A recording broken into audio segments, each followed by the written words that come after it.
Well, Leah, every summer for 3 Fridays, this area where I'm standing typically is filled with people and activity. The East End Fest has become a Rochester tradition, but next month's party is likely to be its last.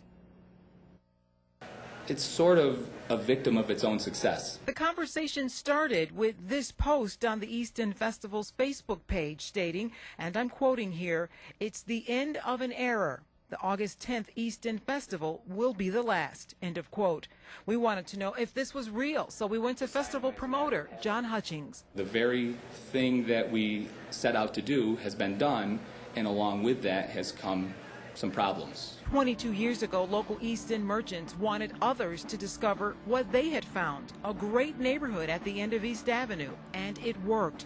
East Avenue is vibrant with new housing and businesses, but there are complaints. The neighbors don't like the noise, they don't like the congestion, they don't like the fact that we close down the streets 3 nights a summer. It now seems the East End Fest may not fit the neighborhood it helped create. The things that are good about the East End Festival, to some people, are the things that are bad about the East End Festival. So that's kind of what we're dealing with, and it's it's getting to the point where we might have to rethink this. East End resident Daniel Burley is sad to hear the fest is going away. With the fact that 1 out of 4 college students ends up leaving Rochester, that's a huge market, and festivals like that it brings them right in. Some merchants say the festival is more of a hindrance now than a help.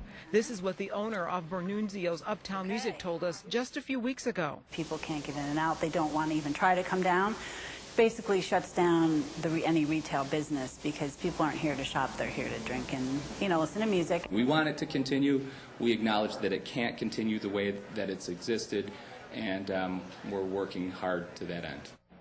And Hutchings says he is working with the City Department of Special Events to come up with a festival that makes sense for this neighborhood, but it's likely, Leah and Rich, to be very different than the East End Festival.